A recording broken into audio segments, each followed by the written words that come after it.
Bom, primeiro que para marcar um ponto no espaço a gente precisa ter 3 eixos coordenados, que nesse caso dos eixos que são perpendiculares aqui um ao outro, a gente chama de eixos de coordenadas cartesianas, né? Então vai ter aqui o eixo x, o eixo y e o eixo z, e aí a gente marca o ponto seguindo retas paralelas aos 3 eixos aqui onde elas se cruzam. E aí isso vai dar um ponto que tem 3 coordenadas, x, y e z. Nas coordenadas a ordem é muito importante, então o x vem primeiro, o y vem segundo, e então prosseguindo, né, nós vimos isso na aula anterior, e aí para escrever um vetor e não ter que usar essa notação de pontos, e sim a notação de vetores, então a gente introduz aqui os versores das coordenadas cartesianas. Então, assim como no plano nós já vimos que tinha o i chapéu, que aqui no livro ele usa i com uma seta em cima, né? Mas eu estou usando com o chapéu, que é para ficar parecido com todos os outros livros principalmente em livros de física, tá? Porque esse aqui é um livro de geometria e é uma outra notação. Mas esse aqui é o i chapéu, que é o vetor que tem a coordenada x igual a 1, y igual a 0, z igual a 0, tá? Então ele fica sobre o eixo x, bem em cima do 1. E a mesma coisa a gente faz com os outros eixos. Então bem em cima do 1 no eixo y tem o j chapéu, que tem a coordenada y igual a 1 e as outras são 0. E a mesma coisa para o k chapéu, que está terminando aqui no valor z igual a 1. Então a coordenada z dele é 1 e as outras duas são 0. E aí a gente pode escrever qualquer vetor em termos desses vetores de base. Aqui é só repetindo o slide anterior, mas feito à mão aqui. E também tem essa outra notação, tá? Em vez de i chapéu, pode ser que apareça x chapéu também, que é para saber que é em relação ao eixo x. Ou, em vez de j, y chapéu, e em vez de k, z chapéu. É a mesma coisa. É exatamente a mesma coisa, é só uma outra representação, tá? E como é que a gente desenha um vetor usando os versores? Basta a gente pegar, usando a ideia de marcar um ponto no espaço, nós marcamos esse ponto no espaço, e aí o vetor ele vai começar lá na origem e terminar nesse ponto, tá bom? E antes de falar da soma de vetores, vamos ver só uma coisa. Que todo vetor ele pode ser escrito em termos dos versores do espaço, tá?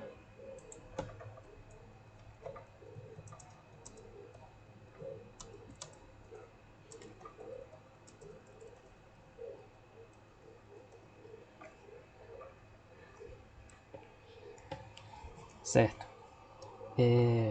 Porque olha só, se a gente pega um vetor, vamos dizer que seja 2, 3 e menos 5, aqui, no espaço tridimensional, aplicado em funções, sim, com certeza, vamos ver. Na segunda e na terceira avaliação, é só funções lineares, que é o que nós vamos estudar, que são as chamadas transformações lineares. Bom, então vamos pegar esse vetor aqui, a gente pode escrever ele como sendo a soma desse vetor aqui, 2, 0, 0.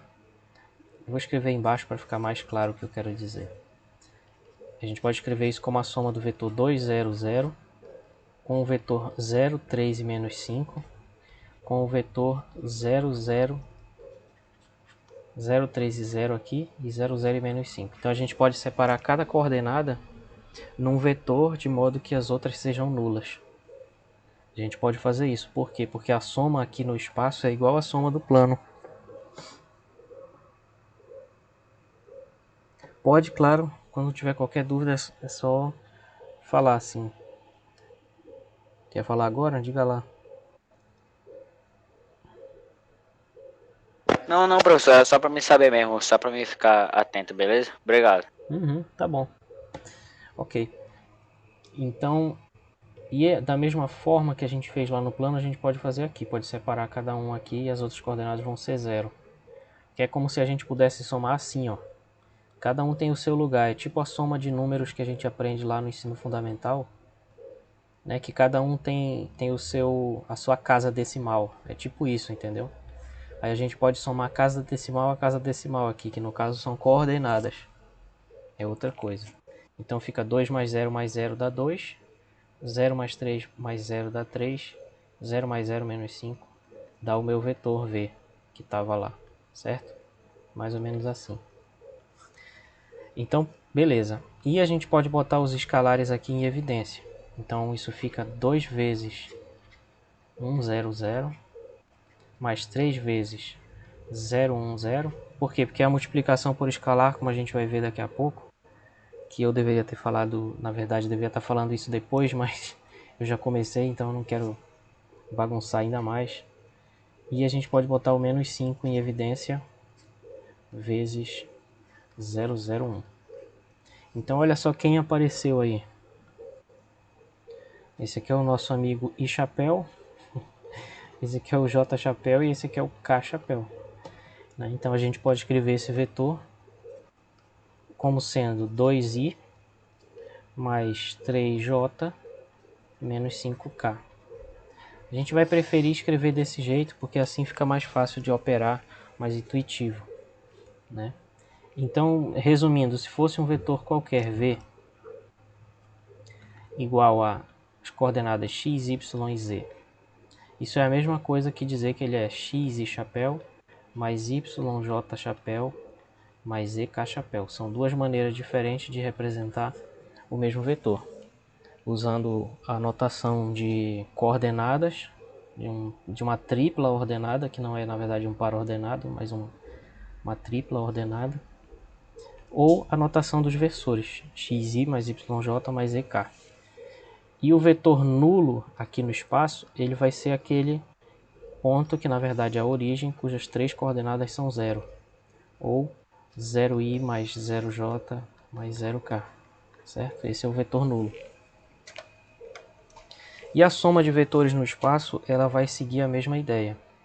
Então, se eu tenho a mesma ideia do plano, então se a gente considerar dois vetores aqui, u igual a, vamos escrever assim, ó, u1, que é a primeira coordenada do u, u2 a segunda e u3 a terceira, tudo bem? E vamos chamar o v de v1, v2 e v3.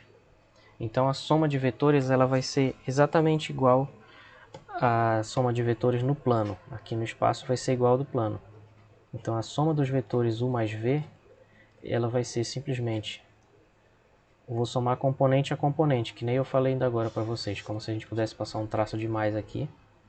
E aí fica u1 mais v1 na primeira, u2 mais v2 na segunda coordenada e u3 mais v3 na terceira coordenada, certo? Ou então, usando a notação de versores, se o u for u1 e chapéu mais u2 j chapéu mais u3 k chapéu, a soma deles, e o v, ele for v1 i mais v2j mais v3k, a soma desses dois vetores vai ser também componente a componente. Então u mais v vai ser u1 mais v1 e chapéu mais u2 mais v2 j chapéu mais u3 mais v3 k chapéu, certo? Pode parecer abstrato assim, mas vocês têm que imaginar que esses números, o 1, o 2, o 3, V1, V2, V3, são números, são coordenadas. Então vamos ver um exemplo. Antes de falar da próxima operação, vamos ver exemplos. Porque justamente aqui na álgebra linear, a gente tem que tentar transpor essa ideia mais geométrica para uma ideia mais algébrica, mais abstrata. Ou seja, embora nós sejamos estudantes de física, que eu me considero também estudante de física pelo resto da vida. Embora a gente seja estudante disso, a gente tem também que tentar ter uma mente livre para uma abstração que vai além da nossa necessidade, tá? Então, embora na física o vetor ele seja uma força, um deslocamento, uma grandeza, a gente tem também que imaginar ele de uma maneira abstrata, como uma entidade matemática, tipo um número, uma função, uma matriz, uma parada assim, né?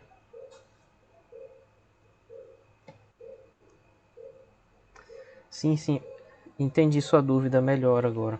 Vou mostrar para você. Porque como é que a gente soma pontos, né? Eu acho que foi mais ou menos essa questão, né? Já vou falar. Vamos só continuar fazendo aqui, por exemplo. Se o U fosse 1, 2 e 5 e 7, tá? E o V fosse menos 3, menos 2 e menos 1. Como é que eu somo esses dois? Eu somo componente a componente. Mesmo sendo no espaço, vale a mesma regra do plano. A diferença é que tem uma coordenada a mais. Então vai ficar 1 mais menos 3, 2 mais menos 2 e 7 mais menos 1. Então essa soma vai ficar 1 menos 3 menos 2, 2 menos 2, 0, 7 menos 1, 6. Isso aqui usando a notação de par ordenado. Usando a notação de versores, eu teria que dizer que o U ele é I chapéu mais 2J mais 7K, enquanto que o V ele é menos 3I menos 2J menos K. E aí a soma dos dois vai ser uma soma também componente a componente, então vai ser... O legal é que aqui a gente pode mesmo somar os dois e ir agrupando enquanto a gente está escrevendo. Então eu posso repetir aqui e juntar tudo. Talvez não pareça muito vantajoso agora, mas com o passar do tempo se torna. Então 1 menos 3i dá menos 2i. Aí esse outro aqui, 2j menos 2j dá 0, aí a gente nem escreve, né? E aqui 7k menos k dá mais 6k, ok? Então essa seria a soma de vetores usando os versores aqui. E ali em cima usando a notação de par ordenado, de tripla ordenada, porque são 3 coordenadas agora. Então, Marceline, o ponto que a gente fala, na verdade, é esse ponto da extremidade aqui do vetor. Não sei se você está conseguindo ver aqui na minha tela. Não adianta dar zoom. Tá? O ponto que a gente chama, que a gente confunde o ponto com o vetor, seria esse ponto extremo aqui do vetor onde ele termina. Ele começa na origem e termina nesse ponto. Então as coordenadas desse ponto são as coordenadas do vetor. A gente pode entender o vetor como sendo esse ponto, se a gente entender que ele começa na origem e termina nesse ponto. Não sei se ficou mais claro. Aí a soma dos pontos, na verdade, é a soma dos vetores. No espaço seria mais ou menos assim. A gente tem aqui o x, o y e o z. Tá? Aí vamos supor que a gente quer somar dois vetores aqui. U, tá? Que ele vai ter essas coordenadas, vamos dizer, bem aqui, ó. E bem aqui. Então as coordenadas dele vai ser o 1 no eixo x, o 2 no eixo y e o 3 no eixo z. Então quando a gente diz que ele é um ponto, seria esse ponto P aqui. Não deu tempo de aceitar a pessoa que tentou entrar aí. Então o ponto ele é esse daqui. Olá, boa noite. Tá? Mas ao mesmo tempo essas são também as coordenadas do vetor U. Então a gente pode chamar o vetor U, que é essa seta que começa lá na origem e termina nesse ponto, a gente chama pelo mesmo nome. O 1, o 2 e o 3. Mas a gente tem que ter a noção de que são coisas diferentes. Aí eu já vou responder vocês. Deixa eu só fazer uma coisa aqui. para somar, ó, vamos supor que a gente vai somar com esse vetor V bem aqui. V. Que eu vou fazer de outra cor para ele ter, a gente conseguir diferenciar. Vamos supor que eu vou somar com esse V que está bem aqui, ó. E as coordenadas dele já vão estar para cá, tá? Já vão ser, fiz errado aqui. Vai ser isso aqui. E aqui na diagonal eu vejo as coordenadas no eixo Z. Pessoal, eu vou responder todos vocês, tá? Por favor, não fiquem chateadas e chateados aí. Já vou responder, eu só quero concluir esse raciocínio aqui. Então a soma, ela vai ser um paralelogramo aqui tridimensional, em que eu vou obter um vetor mais ou menos assim, que eu não vou conseguir desenhar nunca, mas vai ser mais ou menos assim, ó, que vai dar esse ponto aqui. Então quando a gente soma as coordenadas dos pontos, vai dar a coordenada desse ponto, que é a soma, que ele vai estar mais ou menos por aqui assim. Então a coordenada dele vai ser a soma desse verde com o amarelo. É lógico que o meu desenho não vai ficar bom, né? Lógico que não vai representar fielmente, mas a ideia é essa. Então quando você fala de soma de coordenadas, soma de pontos, né? Como é possível isso? É porque quando a gente soma as coordenadas aqui dos dois pontos, o resultado que dá é o ponto que é a extremidade do vetor soma, tá?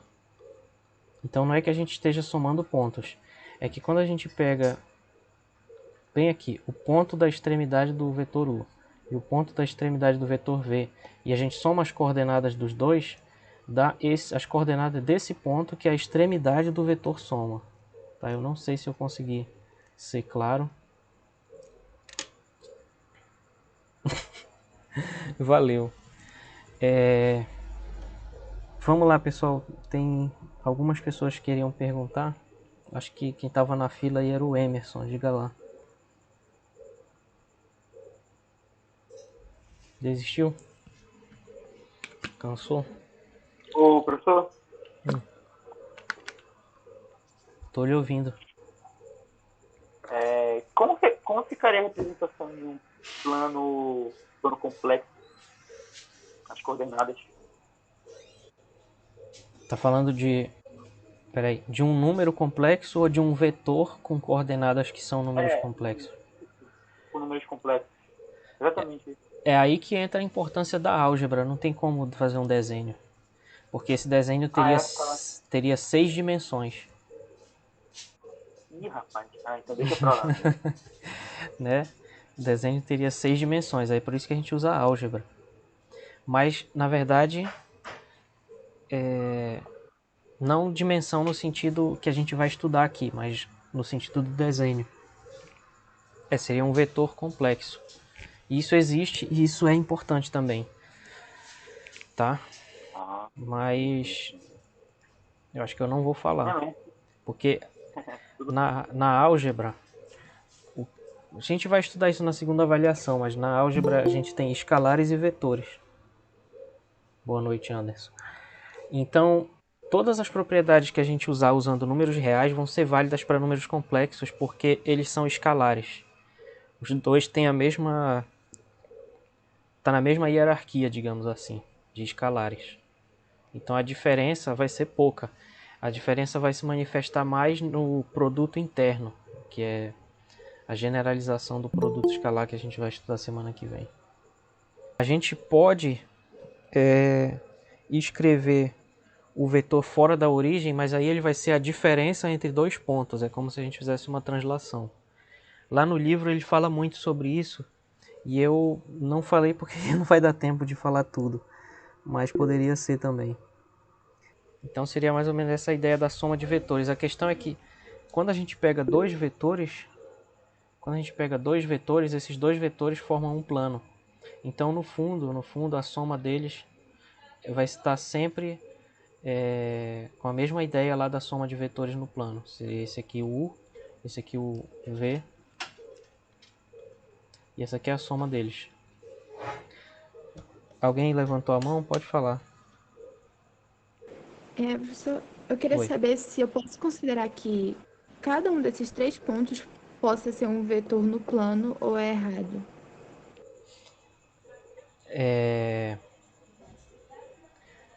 Pode, mas tomando cuidado. Não vão ser pontos do plano XY. Na verdade, os dois vetores vão formar um plano que está intersectando a origem. Bom, então acho que a gente já fez um exemplo lá de soma de vetores. E se fosse, por exemplo, assim, olha só como algumas vezes é bem fácil. Por exemplo, se fosse U igual a 1, 2 e 0. E se fosse V igual a 0, 0 e menos 2. Qual vai ser a soma deles? Usando essa notação de coordenadas, a soma vai ser a soma da primeira coordenada de um com a do outro. Então fica 1 mais 0, que é 1. E da segunda coordenada do segundo, mais a coordenada do meio de U e a coordenada do meio de V. Então fica 2. E por último, a última coordenada de U com a última do V. Fica menos 2, olha só. 1, 2 e menos 2, exatamente. Só que usando versores I, J e K, fica ainda mais fácil.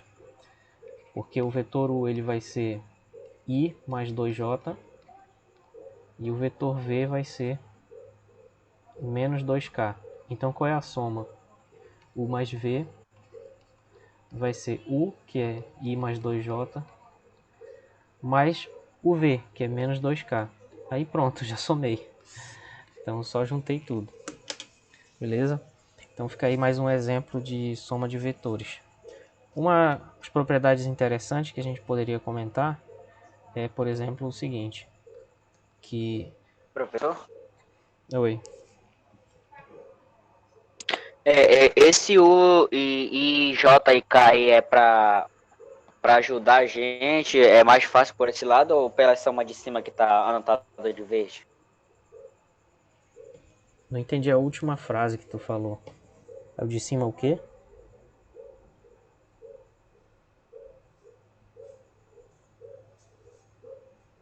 Alô?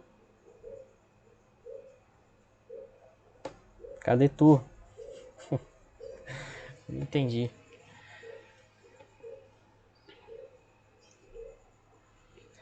Tá, mas se eu entendi o início da pergunta dele,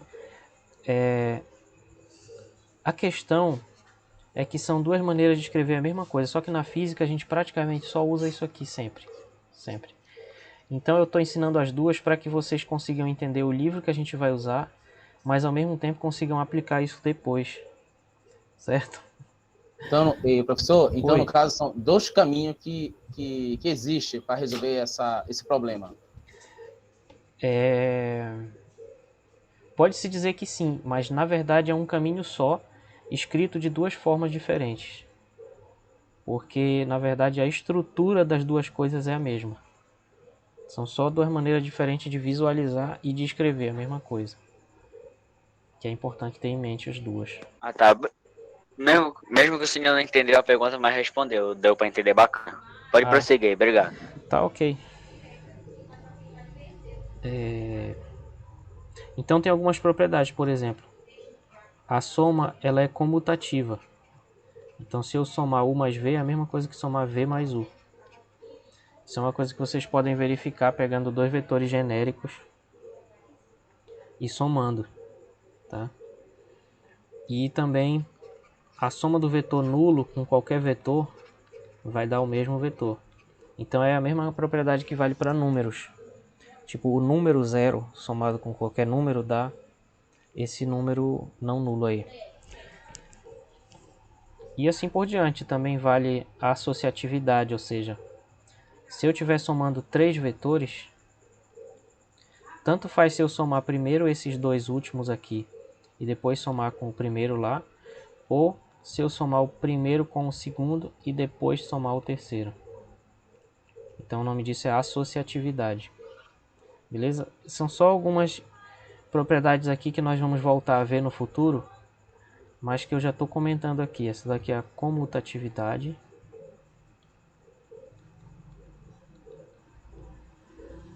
Esse daqui seria o elemento neutro.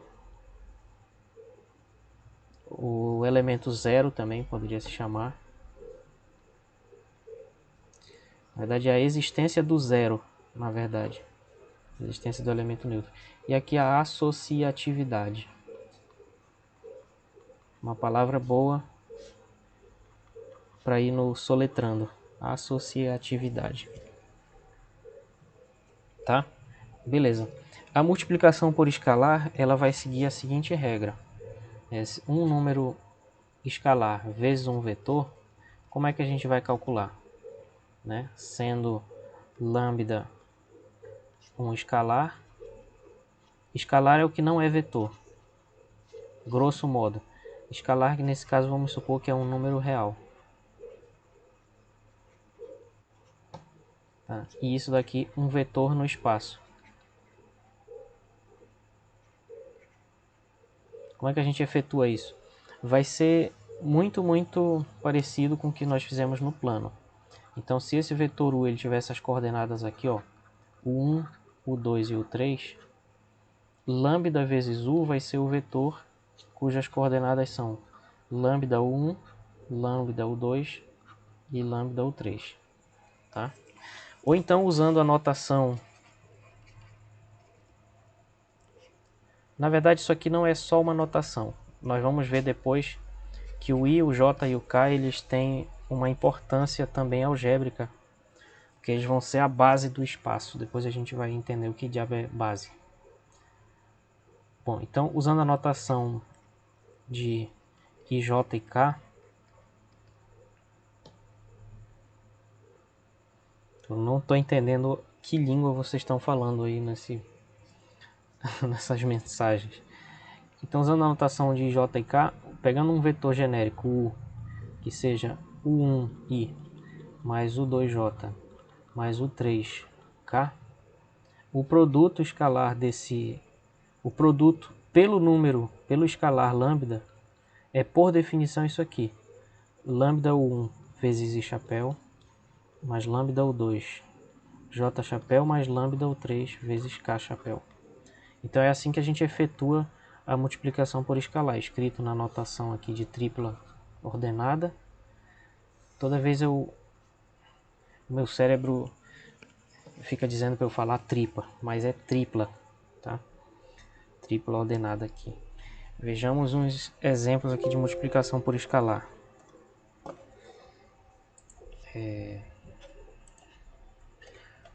Exemplos. Por exemplo, vamos considerar que esse vetor V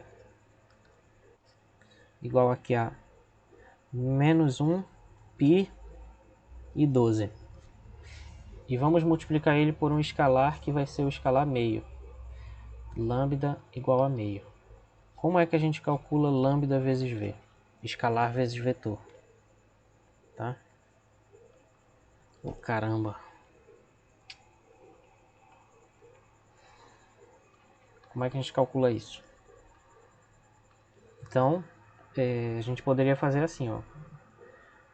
Lambda V vai ser meio vezes menos 1, que é menos meio. Meio vezes π, que é π sobre 2.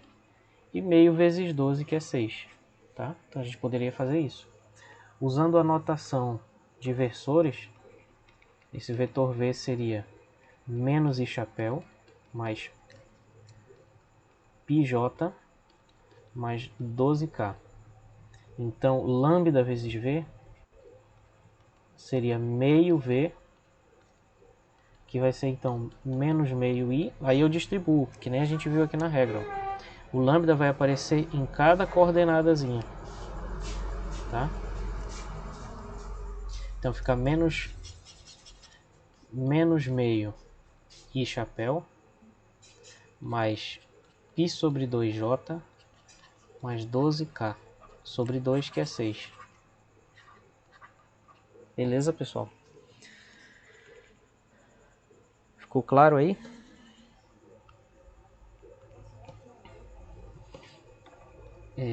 Ficou claro, pessoal? Alguma dúvida? Se houver uma dúvida, podem falar aí, beleza? Só uma observação que eu acho que Pô, me ficou tranquilo, professor. ótimo. Bom, só uma observação aqui. A gente também pode dividir um vetor por um número. A gente também pode dividir U dividido por um número. Por quê? A gente pode fazer isso porque isso é a mesma coisa que o inverso do número vezes o vetor. E a gente já tem uma definição para isso. Tá? E se a gente chamasse, por exemplo, esse número aqui de A, aí a gente poderia chamar 1 sobre A de lambda, e a gente já tem uma definição para o produto de lambda vezes V. Então isso é uma maneira abstrata de falar o seguinte, que eu posso, por exemplo, pegar aquele vetor U do exemplo de agora,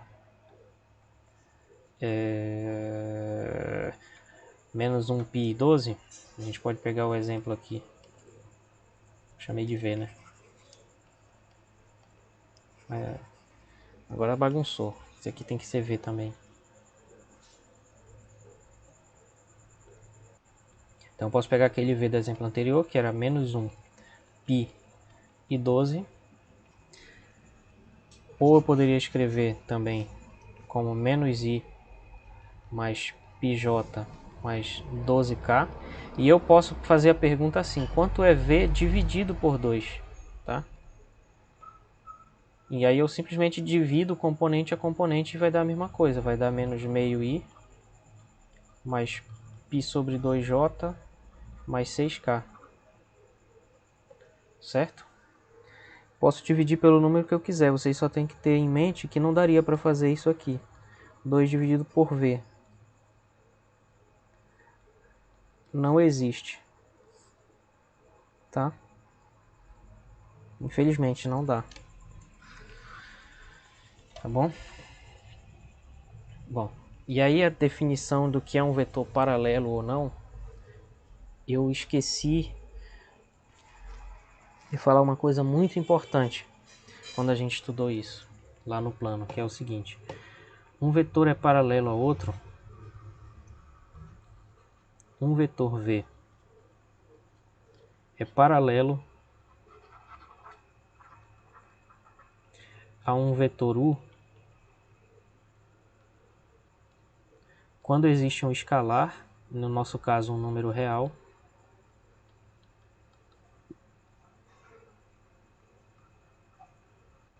entre aspas, entre parênteses aqui, escalar quer dizer número real.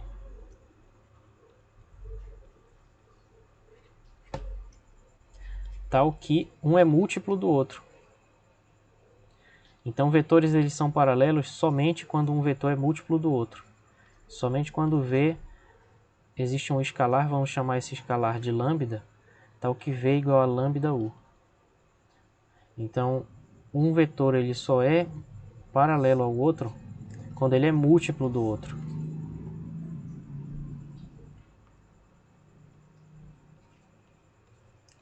Vou até escrever isso que eu gostei desse jeito de falar. Ou seja, dois vetores são paralelos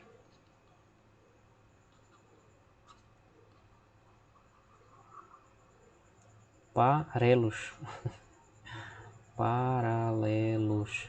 quando um é múltiplo do outro.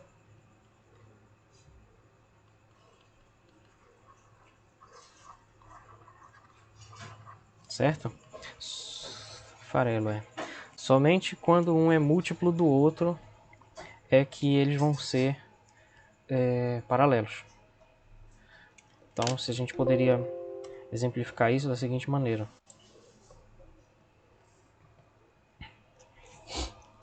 Por exemplo, aqui, ó. Esse vetor, vamos começar bem simples aqui. Esse vetor aqui, U igual a 10 e chapéu. Tá? Ele é paralelo ao versor e chapéu. Por quê? Porque bem aqui tem um número que um deles é igual a esse número vezes o outro. Entenderam? Por exemplo, o vetor V igual a menos 7k chapéu, ele é paralelo. Antes disso, só a gente pode então escrever isso da seguinte forma. Ó. Bem aqui a gente poderia escrever que V é paralelo a U. Essa aqui é a notação, para dizer que eles são paralelos.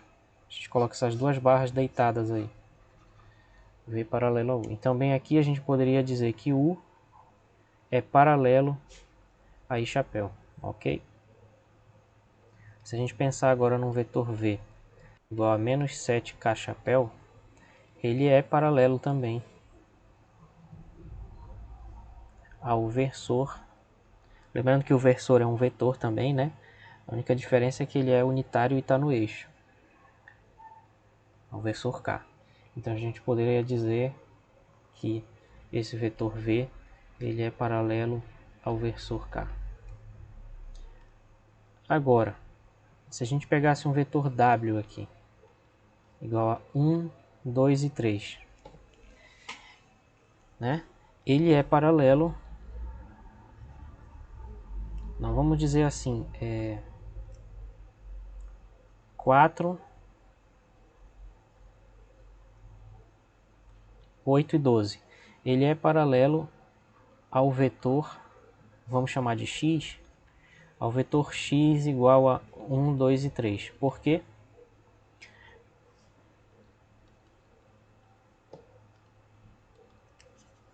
Por causa do seguinte. Porque o vetor w a gente pode escrever ele como sendo 4 vezes 1, 2 e 3, né? A gente pode multiplicar aqui 4 vezes 1 dá 4. 4 vezes 2, 8. 4 vezes 3, 12. Só que esse daqui é o x. Então w é igual a 4 vezes x. Certo? Isso funciona para o plano XY também, porque na verdade o plano XY é um caso particular do espaço, quando todas as coordenadas z são zero. O plano é um subconjunto do espaço e na verdade também ele é outra coisa que a gente vai ver depois. Então por esse motivo a gente pode dizer que w é paralelo a x. E da mesma forma a gente pode passar o 4 dividindo e perceber também que o x é igual a 1/4 vezes o w. Então sempre que um vetor é paralelo ao outro, o outro é também ao primeiro. Então por esse motivo a gente pode dizer também que o x é paralelo a w. Né? Certo? Ficou claro, pessoal, essa primeira ideia aí do que é paralelismo? Agora vamos ver um exemplo sobre paralelismo aí que já não vai ser tão imediato. Quer ver? Que é o seguinte, verifique, por exemplo, aqui um exemplo de vetores primeiro que não são paralelos. Por exemplo, vamos chamar assim, esse vetor A igual a 1, 2 e 3, e o vetor B aqui, que é igual a menos 7, menos 14 e menos 29. Esses vetores são paralelos? Como é que a gente descobre isso? Para que eles sejam paralelos, deveria existir um certo número lambda, né, tal que A seja igual a lambda B ou B seja igual a lambda vezes A, não é? Então vamos tentar descobrir se esse número existe, porque se ele existir, só vai existir um 1, né? Só vai existir um número caso tenha. Então se a gente pegar essa coordenada menos 7 e dividir por 1, vai dar menos 7. Então nos parece, por enquanto, que o lambda seria igual a menos 7, né?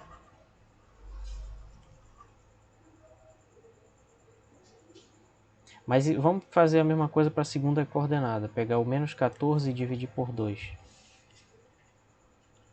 também deu menos 7. Então, será que esse é o lambda que a gente está procurando? Vamos fazer agora para a última coordenada, menos 29 dividido por 3. Menos 29 dividido por 3 não vai dar menos 7, na verdade dá uma outra coisa, então é diferente de menos 7. Então, por esse motivo, a gente não pode escrever isso daqui, devido a esse problema bem aqui, né? O B ele vai ser diferente de lambda vezes A para qualquer número real lambda. Então, isso significa que o B não é paralelo a A. B e A não são paralelos um ao outro. B e A não são paralelos um ao outro. Em outras palavras, a gente poderia então dizer que B não é múltiplo de A.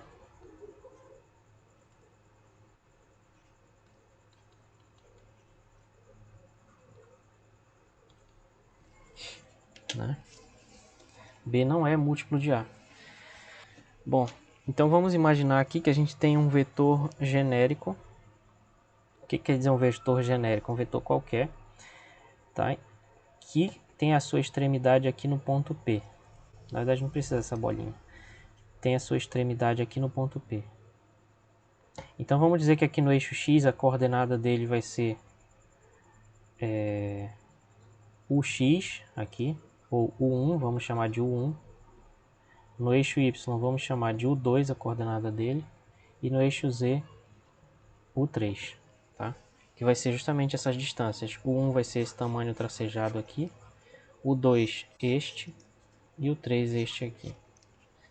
Tá? Então vamos chamar esse vetor de U. U igual a U1 e chapéu, mais o 2J, mais o 3K.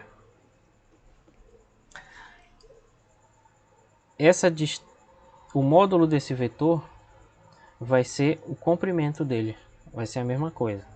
Mas como é que a gente mostra então que o módulo desse vetor vai ter a mesma fórmula? Tá? Nós vamos ver que isso vai dar o 1 ao quadrado mais o 2 ao quadrado mais o 3 ao quadrado. Como é que a gente mostra que vai ser a mesma fórmula lá do caso bidimensional? Eu estou apagando, mas eu vou escrever de novo. Como é que nós podemos mostrar isso? Aí a gente tem que usar um pouco de geometria, quer dizer, a gente sabe o seguinte, essa diagonal bem aqui, ela vai ser a diagonal de um triângulo retângulo bem aqui, né, que o lado mede U1 e o outro, um cateto mede U1 e o outro mede U2, né?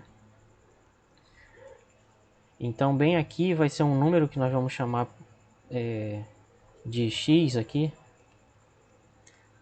x não, vamos chamar de lambda temporariamente esse número. Então a gente vai ter um triângulo retângulo aqui, em que a diagonal é lambda, a diagonal não, a hipotenusa é lambda, e os catetos vão ser o 2 e o 1.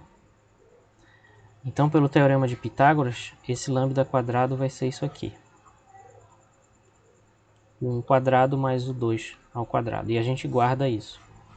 Beleza?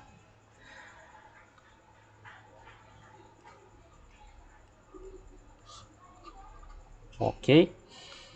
Agora nós vamos ter, olha que interessante, bem aqui vai formar um ângulo reto também. Não sei se vocês estão conseguindo entender meu desenho. Mas vai formar um ângulo reto em que a diagonal vai ser esse lambda aqui. Toda hora eu quero falar diagonal. O cateto desse triângulo bem aqui, ó, que eu estou circulando aqui de vermelho, mal e porcamente. O cateto dele vai ser esse lambda, que é a diagonal desse outro aqui, né? A hipotenusa desse triângulo vai ser o módulo de U, que a gente quer saber. E a altura aqui vai ser o 3. Então a gente pode transpor esse triângulo para cá, como sendo esse daqui, ó. A hipotenusa vai ser o módulo de U, que é o comprimento, o tamanho do vetor. Aqui embaixo vai medir lambda, aqui vai ser um ângulo reto e aqui vai medir o 3, certo? Então, pelo teorema de Pitágoras aplicado de novo,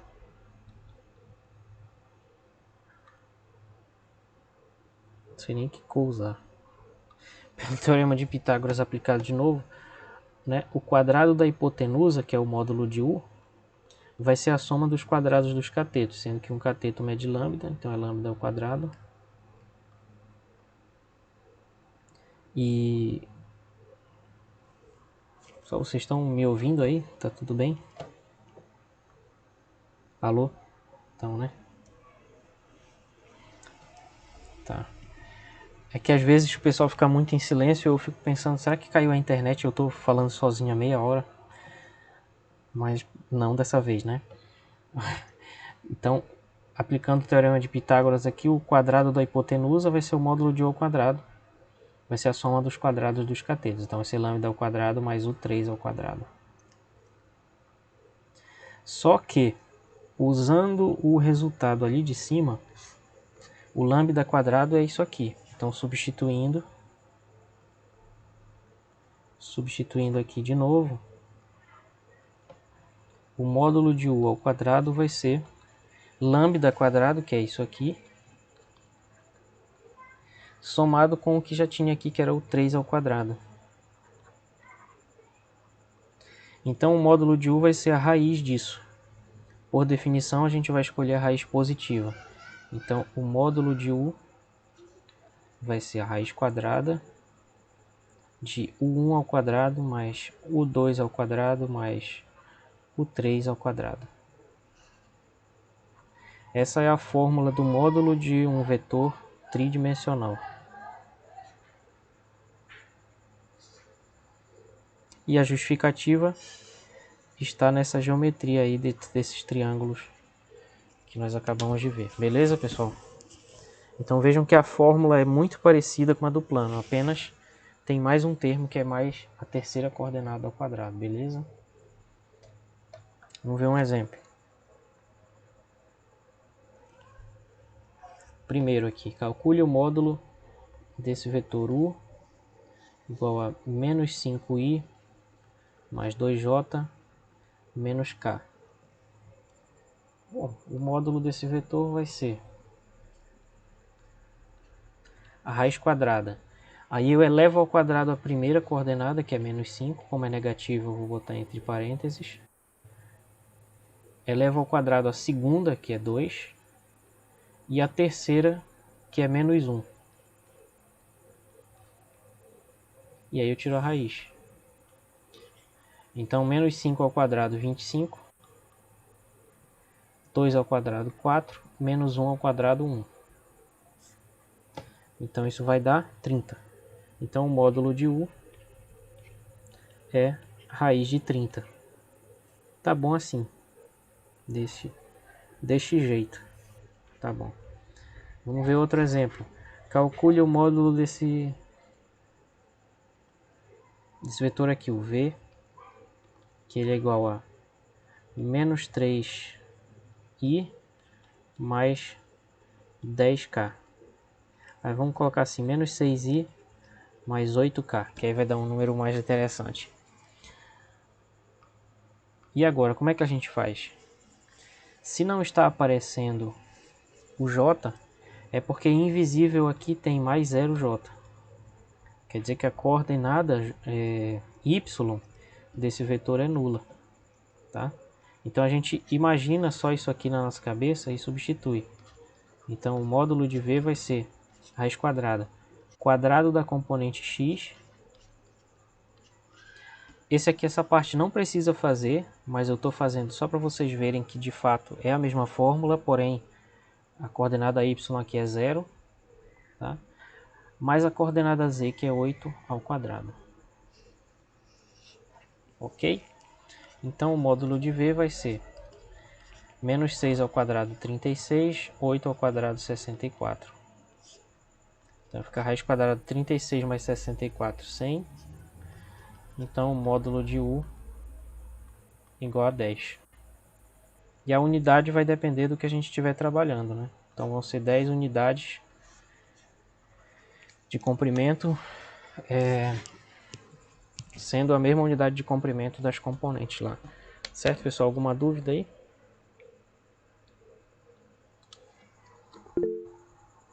Diga. Professor, licença, boa noite. E aí, professor, a fórmula sempre vai ser essa daí? Aham. Para qualquer um, então.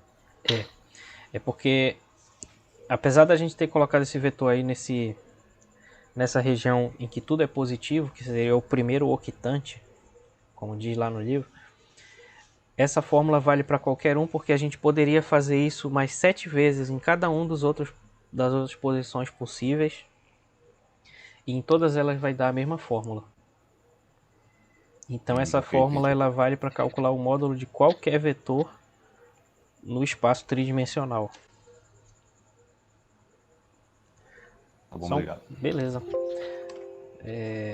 Só um comentário então. É o seguinte, que o módulo do vetor nulo vai ser sempre zero. Tá? O módulo do vetor zero é zero. Como é que a gente percebe isso? Porque pela fórmula vai ser a raiz quadrada das componentes. Só que quais são as componentes desse vetor? É 0i mais 0j mais 0k. Então, abusando da paciência de vocês, a gente vai calcular como sendo 0 ao quadrado mais 0 ao quadrado mais 0 ao quadrado. Isso, calculando esses quadrados, somando e tirando a raiz, continua zero. Então isso não é surpreendente. Não é surpreendente que o módulo do vetor nulo seja nulo. Como é que a gente interpreta isso geometricamente? Ele é um vetor que começa e termina num único ponto. Então ele não tem comprimento. O comprimento dele é zero.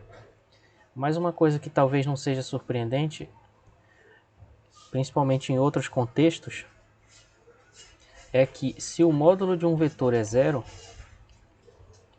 então esse vetor é o vetor nulo. Isso daqui é um pouco mais complicado de demonstrar, apesar de parecer óbvio, né? Porque o que nós mostramos aqui em cima foi o contrário. A gente mostrou que se o vetor é nulo, então o módulo dele é zero, né? Agora, e o contrário? Bom, aí para calcular o contrário tem que usar um pouquinho de matemática. Então, se o módulo é zero, significa que a raiz disso aqui é zero.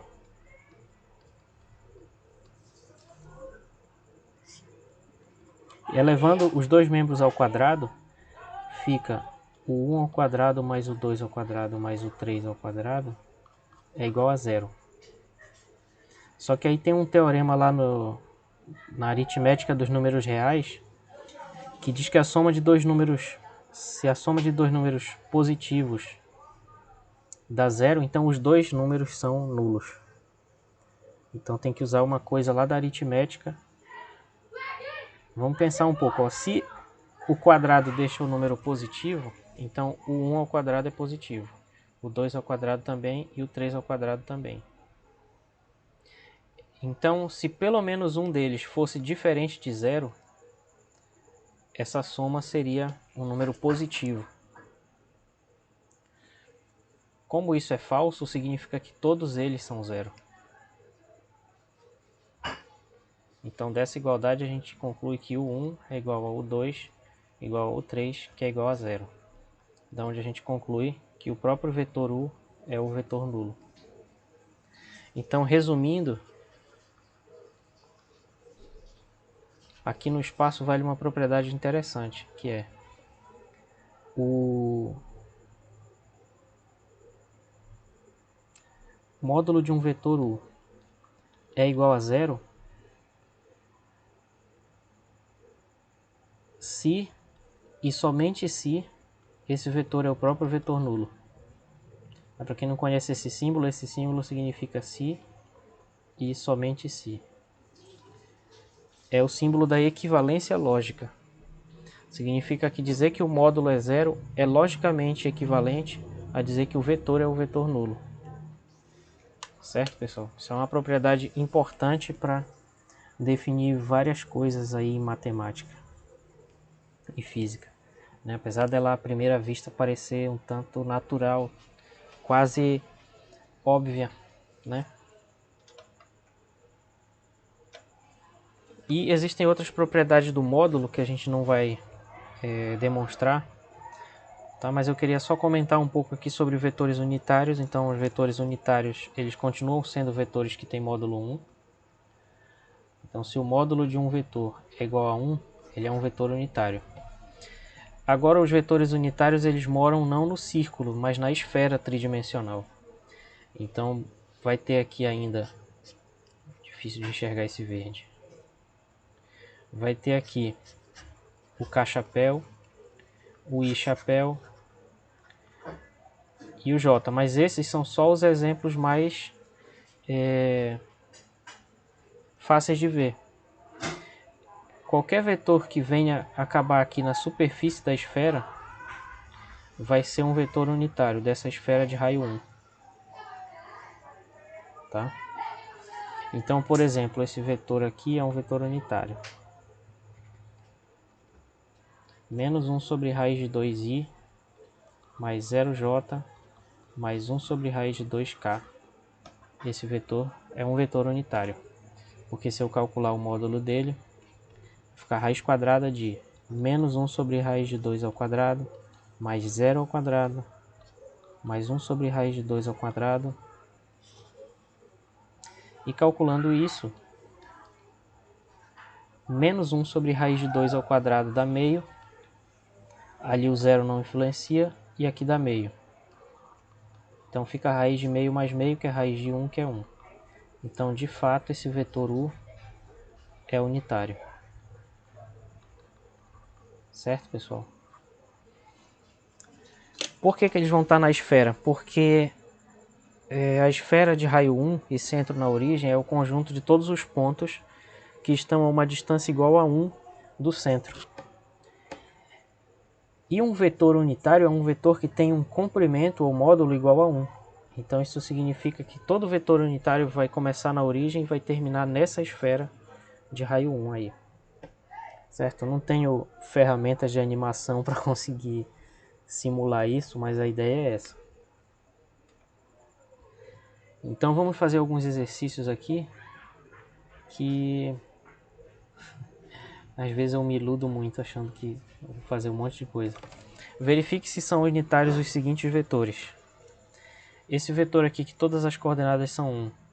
Será que ele é unitário? Vamos ver. O módulo du vai ser raiz quadrada de 1 ao quadrado mais 1 ao quadrado mais 1 ao quadrado, pela fórmula, né? Estou aplicando a fórmula aí. Então o módulo de u vai ser igual a raiz de 3, que é maior do que 1. Então esse vetor u não é unitário.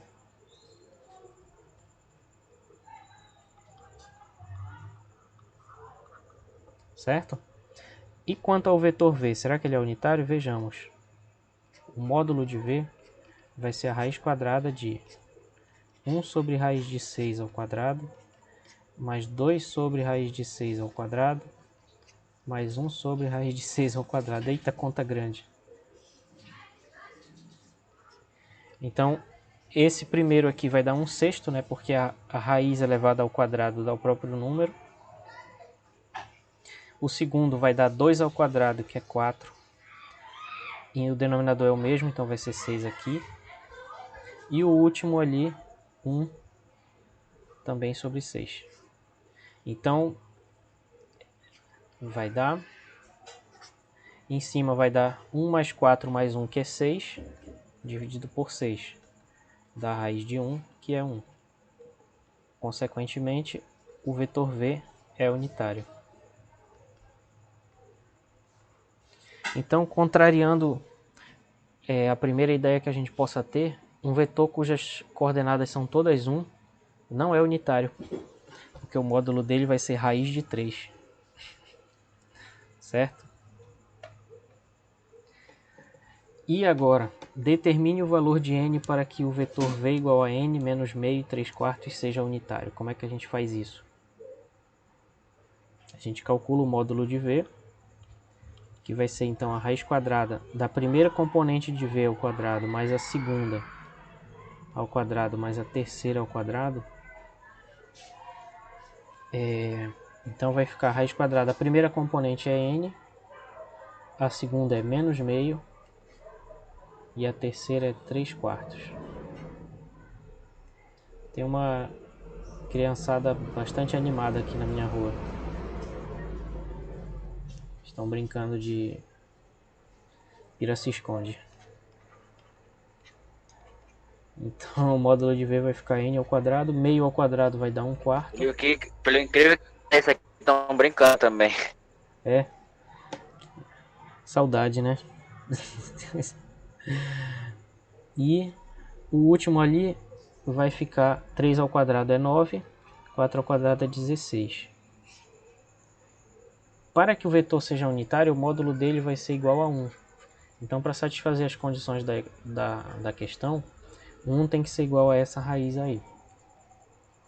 Vamos só simplificar antes de tentar resolver. Boa ideia. Me chama também. E aqui então vai ficar 4 em cima, 4 mais 9, 13 sobre 16.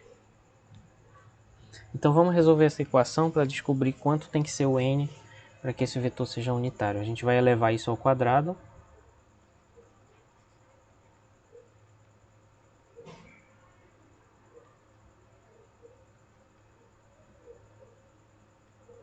Vai ficar assim. Vai ficar 1 ao quadrado é igual a n ao quadrado mais 13 sobre 16. Passa o 13 sobre 16 subtraindo para o lado de lá.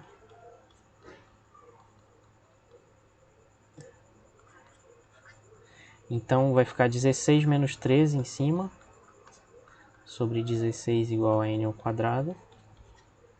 Que significa que n ao quadrado vai ser então 3 sobre 16 e tirando a raiz a gente vê tudo bem. Pode ir. Fique à vontade. Então o n tirando a raiz ele vai ser a raiz quadrada disso. Mas essa não é a única solução. Porque a única coisa que a gente precisa é que o n ao quadrado seja 3 sobre 16. Não precisa ser um número positivo. Então o n vai ser mais ou menos a raiz de 3 sobre a raiz de 16, que é 4. Então para que esse vetor aí seja unitário, o n pode ser mais ou menos raiz de 3 sobre 4.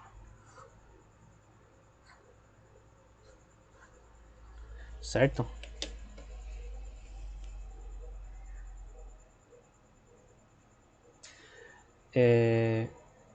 E agora essa daqui, determine o valor de A para que U igual a A menos 2A e 2A seja um versor.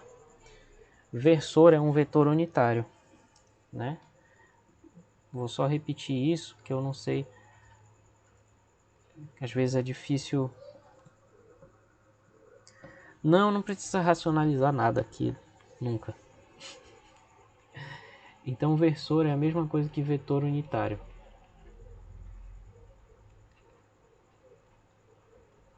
Certo? Então, para que esse vetor aí seja um versor, o módulo dele tem que ser igual a 1. Então, o que a gente quer é que o módulo de U seja igual a 1. Ou seja, 1 vai ser igual a raiz quadrada da primeira componente de U ao quadrado, mais a segunda, que é menos 2A, ao quadrado, mais a terceira, que é 2A, ao quadrado. Então, fica 1 é igual a raiz de A ao quadrado, menos 2A ao quadrado dá 4A ao quadrado, e o último também. Então, fica 4 mais 4, 8, mais 1, 9. Então, isso fica a raiz de 9A ao quadrado. E aqui vai entrar uma questão matemática que eu queria muito poder evitar, mas infelizmente eu não posso.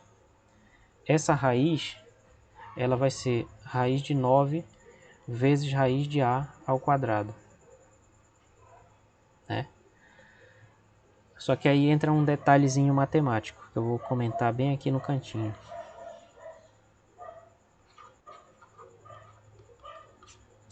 A raiz quadrada de um número x ao quadrado não é x, necessariamente. mas é o módulo de x. Por exemplo, a raiz quadrada de 3 ao quadrado é 3. Mas a raiz quadrada de menos 3 ao quadrado não é menos 3. Por quê? Por causa dessa fórmula que eu acabei de escrever. A raiz quadrada de menos 3 ao quadrado é o módulo de menos 3, que é 3. Tá? Então, como diz um professor aí, meditem um pouco sobre isso. E aí aqui isso leva, então, a ideia de que 1 vai ser igual a 3 vezes o módulo de A, porque o módulo é a raiz quadrada de A ao quadrado. Então isso significa que o módulo de A é 1/3. E tem dois números, né, cujo módulo vai ser 1/3. Isso significa que tem duas soluções para o A. Então ou o A é 1/3 ou o A é menos 1/3. E aí vocês podem montar esse vetor tanto para o A igual a 1/3 como para o A igual a menos 1/3, que ele vai continuar sendo um versor. O que eu quero dizer é o seguinte, que o U ele pode ser então 1/3 menos 2/3 e 2/3, mas ele também, deixa eu escrever direito, senão fica uma merda. O U ele poderia ser, tomando o A igual a 1/3 aqui, poderia ser 1/3 menos 2/3 e 2/3, ou a gente poderia escolher o menos 1/3 aqui. Então o U também poderia ser, substituindo o A por menos 1/3, poderia ser menos 1/3, 2/3 e menos 2/3. Maldição do espaço.